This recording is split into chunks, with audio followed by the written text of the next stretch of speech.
लोकसभा मतदारसंघाच्या उमेदवार नवनीत राणा यांनी राजापेठ येथील भारतीय जनता पक्षाच्या कार्यालयाला पहिल्यांदाच भेट दिली। यावेळी आतिषबाजी करून नवनीत राणा यांचं जंगी स्वागत करण्यात आलं। त्यांनी कार्यकर्त्यांसोबत बैठक घेतली।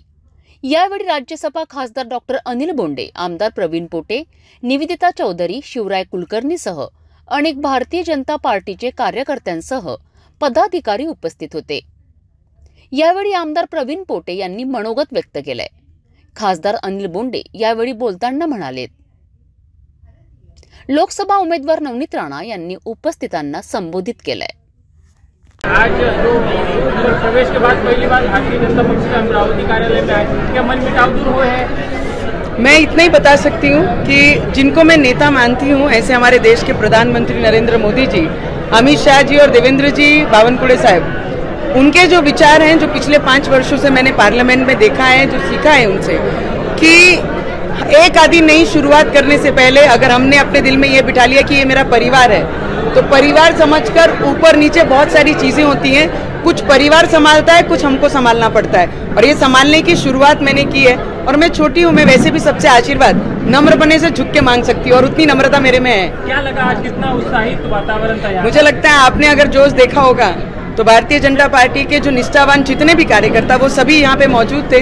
जो नगर सेवक हैं, जिले के प्रमुख हैं, लोकसभा के प्रभारी हैं या शहर के अध्यक्ष हैं, हमारे राज्यसभा मेंबर हैं, वो सभी के चेहरे और भाषण अगर आप लोगों ने देखे तो उससे स्पष्ट होता है कि मोदी जी को 400 पार लेके भी जाना है कार्यकर्ताओं को, और एक अमरावती 400 में रहेगी। उतना स्पष्ट सभी के चेहरों से और स्माइल से, और स्वागत जिस तरीके से किया उससे स्पष्ट दिखाई देता है कि अमरावती में भारतीय जनता पार्टी मजबूती से लड़ेगी और मजबूती से मेजॉरिटी सीट पर अमरावती चुन के आएगी, और मोदी जी को एक सीट 400 में जरूर देगी।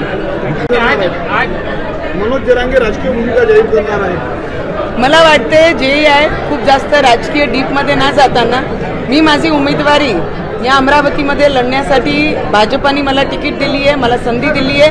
पहिल्यांदा कमळ चिन्ह हा बॅलेटवर येणार आहे, ते खिलाने के लिए मुझे जवाबदारी दी है। मैं उतनी बात कर सकती हूँ, और बाकी जेही मैदानात येईल सगळ्यांना माझ्याकडनं खूप शुभेच्छा। शेवटी ते माझे अमरावती म्हणजे माझे जिल्ह्याचा माझे परिवार आहे, तर माझे परिवारासोबत मतभेद फक्त इलेक्शन पुरता आहे, त्याच्यानंतर आणि त्याचे पहिले सगळं माझं कुटुंब आहे।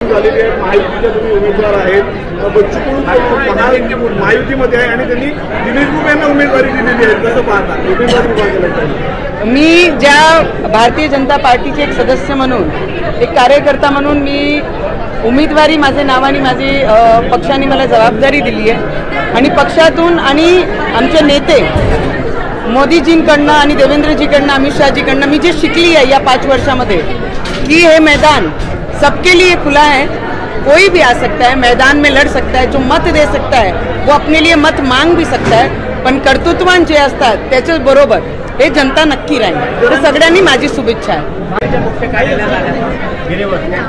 सगळे जोडेही पदाधिकारी आहे आणि खूप मोठी कार्यकारिणी आहे, कारण की नॅशनलाइज पार्टी असताना प्रत्येक गावामध्ये बूथची तयारीपासून ग्राउंड लेवलवर काम करणारे पासून जिल्हा अध्यक्ष झाले, प्रभारी लोकसभाचे आमचे झाले, राज्यसभा मेंबर, माजी आमदार, पदाधिकारी, शहर अध्यक्ष, सगळ्यांची एकदा भेट होणं।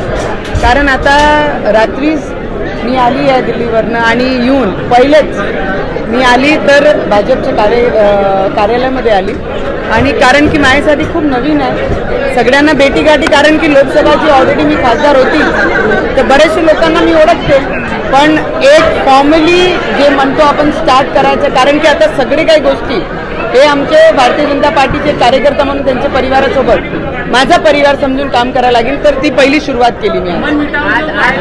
जे विरोधक आहे, जे तुमच्या विरोधात उभे आहे, बळवंत वानखेडे यांचं महाविकास आघाडीचा शक्ती प्रदर्शन करून त्यांनी उमेदवारी दाखल केली, आणि सुषमा अंधारेंनी यावेळेस चॅलेंज दिलंय तुम्हाला की नवनीत राणांनी जे लहान गोरगरीब मुलं असतात त्यांना मोफतमध्ये शिक्षण द्यावं। मला वाटते अपेक्षा त्यांच्याकडनंच असते जो त्याच्यावर खरे असतात, तर मला वाटते माझ्याकडनं हे अपेक्षा ठेवणं त्यांचे हिशोबाने एकदम बरोबर आहे, कारण मी करत आली आहे आणि पुढेही मी करणार आहे, त्याच्यासाठी धन्यवाद।